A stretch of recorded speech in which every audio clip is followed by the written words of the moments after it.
Well, welcome back to Westminster as Jeremy Corbyn faces the biggest test of his leadership less than a year after he was elected to office.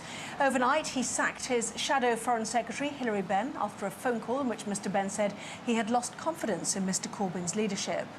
Now a total of 7 people have left the shadow cabinet after a series of resignations this morning. But Labour sources close to Mr Corbyn say that he is determined to stay on as the party's leader. Well, let's bring in Labour MP Frank Field. Talk about Corbyn first of all, shall we? Should he stay or should he go, do you think? I think he should go. What Jeremy got right was half the message. And that message was very clearly expressed, particularly in Labour seats during the referendum, that this great game of globalisation has losers. And the losers had a chance to speak, and they spoke very clearly. And in trying to articulate what the losers feel, Jeremy's been rather good, although he's... Hold that thought. Let's just take you 2 pictures from North London. Jeremy Corbyn's leading. Let's have a see. Thanks for coming by today. Corbyn, Thank you very much. As leader? Have you lost Thank you very much. Thank you very much. What have you got to say about the resignation? Laura? He's getting into the car. You're going to resign, Jeremy? Someone else is coming, thanking the police who are here. You're going to stand down? No word from him. Clear the road.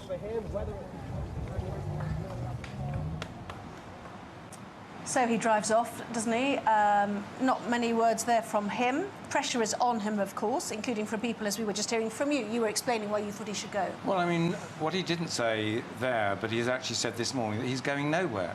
I mean, that's the problem. He's going nowhere. We may have an election later on this year, and we've actually got to be in a position to win it. And although Jeremy has got the issue right, that is the big numbers who lose from globalisation, he has no set of policies, and indeed clothes that key issue with a load of old claptrap, which either sends the electorate weeping one way or laughing in the other direction. So I think this will come to a head on the Parliamentary Party on Monday evening, and it looks as though we'll be able to have a vote on Tuesday.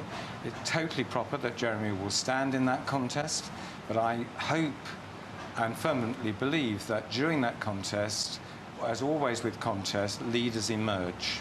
People you didn't expect step up to the plate and surprise one. And it's desperately important for Labour that somebody surprises us in this leadership contest. You say that there are losers in globalisation. Does it not rapidly look as though the UK is about to be a loser? Obviously, questions about the reunification of Ireland, Scotland, Nicola Sturgeon being very determined to hold instant meetings with the European Commission, prospects of a second referendum in Scotland, which may well now be supported because the UK itself has changed. We will be a very small country in a very big world with not much power and influence. Well, the size of the world won't change. But I'm not pessimistic, as you are, with those sets of questions. The key players that we need to watch are the German Chancellor and the Finance Minister. They clearly now want to have serious negotiations. And I think the Prime Minister's done 2 good things. One, he said that he's staying on until the autumn, which gives a period of stability. And secondly, he has no intention of beginning the clock about the renegotiations. And during this 4-month period, the Tory party can try and sort themselves out, while we try and sort ourselves out on the Labour side. What I think is very important to get the message over, this country wants a successful series of renegotiations with Europe, not to spite Europe, but so that there is success for Europe, as they will be a success here. And the key players, the world power in the European Union is beginning to move. The key question, though, here is stability. Stability for the UK and stability for the European Union. We've had the founding fathers of the EU coming forward saying Britain's got to act and act swiftly. We've had the Parliament President coming out, the EU Parliament President coming out saying act swiftly. Jean-Claude Juncker come out, act quickly. All of these, are we happy to ignore all of those people? Absolutely. They're all unelected, massive pay, massive pensions, and they are frightened about their jobs. One would expect them to behave like this in these circumstances. There is no way they can bully us into starting the clock until the government makes a formal submission to do so. And it's quite clear we're not going to do that until the autumn. I think that is the right timetable. And during that time, we should get very clearly to Europe, we want this to be a success. Who knows at the end of the renegotiations where we'll be or where Europe Europe should be. A key point we must get across is the British public, by a very large margin, it wasn't a small one, a large margin have decided to start the negotiations to leave. I'm speaking our aim is not to actually bring down the European Union. I know they've got real problems, and a lot of their political leadership are fearful that their populations will demand and do precisely what the British population has done. But that's not in our interest to do that. Any change in Europe we want to have in a slow and orderly fashion, and we should begin that process by saying we'll be coming back to you with the beginnings of our negotiations in the autumn. We may then start, we may not even then start the clock for Brexiting. Okay. We've had lots of people say from the Leave campaign there have been no real implications yet. No, the pound wobbled, but it's fine. You know, the markets will correct themselves and so on. I was speaking to people yesterday, construction industry, instant recruitment freeze, instant. Many companies are not taking on staff. Talk that parts of the city will move. Friends of mine who work in senior positions in banks in the city say they will have to move staff out of London. There is a direct impact on jobs. Who will be affected most? Perhaps those Labour supporters that came out to vote for the UK to leave. Are you not concerned about any of that? Of course, the prospect of a recession? I'm concerned about all of those things. But if there's actually a freeze on recruitment, that will actually affect the immigration figures. So that will actually be a plus. But if we go back in our history to these great points of crisis, we look in 1940, the whole establishment gang was for selling out to Hitler. And Churchill and the working class together decided that wasn't going to happen. And what happens with the pound, I think it's rather good the pound's gone down, because that will actually help exports. But we are a nation of consumers. I'd like to point out we're actually a nation of importers. Yes. No, well, you're not worried about importers? You're not worried about the price of our supermarket goods going up? Our long-term problems with our trade balance is clearly an issue associated with an overvalued pound. These things, markets go up and down. I think we actually just have to keep our nerve. If I know you're only doing it to actually start a good old argument here, but the truth is, come Monday morning, the markets will start to adjust to what has actually happened. And the truth is, at the moment, nothing is happening. Nothing will happen to the autumn. We need to use between now and the autumn to set the stage that these are negotiations which we want a success for Europe and we want a success for this country.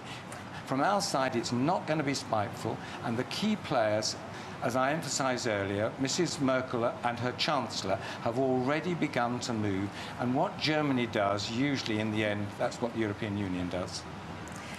Frank Field here saying that there has been no economic earthquake. Let's see if there's been a political earthquake, bringing Ian Murray, Shadow Scottish Secretary, who has resigned. Is that right? That's correct, yes. Why have you done it? I just feel the party needs leadership and direction at this time. We are barely in opposition, let alone a government in waiting, and we need fresh direction so we can speak to a much wider coalition of people in the country, deal with the big issues that the people have told us they want dealt with on Thursday, come up with a positive policy platform that allows us to address those big issues.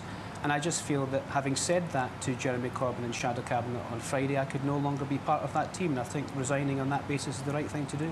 Do you partly blame him for the fact that the UK voted to leave the European Union?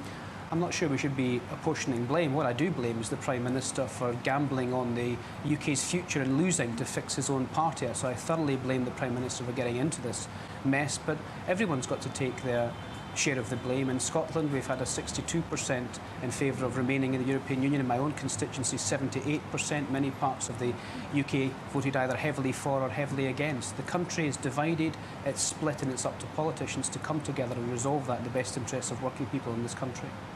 I'll rephrase my question then. Did Jeremy Corbyn do enough, do you think, to get the Labour vote out in support of Remain? I don't think he was as strong on why we need to stay in the European Union. I don't think he was strong enough on dealing with the concerns that people were legitimately telling us on the doorsteps. And I don't think he really dealt with this issue as a leader should. And I think since the vote on Friday morning going against the Remain side, the response has been at best tepid. And I think the country will have seen that. And we really do need now for the Labour Party to step up under new leadership in case we have a general election in 6 months or even in 2020. We're barely ready for opposition. I'm not sure we're ready for government, and that's why I've resigned. You are Scotland's only Conservative MP. Labour MP. Labour MP. It's a real difference, you know. It's very special. Yes, the question I was going to say is that we've now heard strong moves, haven't we, from Nicola Sturgeon of the SNP, that it is time for another referendum in Scotland. Do you think, just hearing that there's been another resignation, actually, from the Labour Party, I'll just get that name in a moment, sorry about that. Seema Malhotra, she has also resigned, Shadow Chief Secretary to the Treasury, is that right? That's right. Yeah. Another one, do you think this is getting more significant by I do think it's getting more significant, and I do think that, I mean, I'm not the best to comment on this, but Nicola Sturgeon, if she actually wants to renegotiate independence with the price of oil as it is, what will actually happen to the Scottish economy? I'm quite confident that we actually had another vote within the framework, because we've got to have a new political settlement. I mean, the Scottish Parliament is a model for, we want an English Parliament, we want an Irish one, and we want a Welsh one. We'll group together in a common Senate. The point I was going to but make the to you, idea that she could carry a vote is, I think, absolutely absurd, given the state of the way that and let's be truthful, the English prop up the Scottish economy. Ian Murray. Well, I think Nicola Sturgeon's right to look at all the aspects of how Scotland can stay within the benefits of the European Union. Scotland overwhelmingly voted to remain. We always knew that was going to be the case. It's disappointing that the political discourse in Scotland seems to be now swamped by talking about another independence referendum rather than looking at the issues that Scotland has to deal with to make sure we maximise what we have left of our relationship with the European Union. Labour as a party want Scotland to stay within the UK and the UK to stay within the EU because we believe that working together is the best way to resolve the problems that everyone has. And I think what we need to do is support Nicola Sturgeon in those discussions and that debate. But I don't think we should be talking about a second independence referendum because, as Frank says, all the issues that were discussed in September 2014 at the last independence referendum are actually made much, much worse after Thursday's decision rather than easier. The point I was going to make to you, Frank Field, as somebody who supported Brexit, some people who voted for leave seem to be a little bit surprised that now there's questions about whether parts of the UK will fracture off. Did you not make that clear? I mean, the accusation of Project Fear prevented some of these discussions being made clear, do you think? Well, I didn't do Project Fear. I thought I agree with Ian that the Prime Minister's stance was absurd.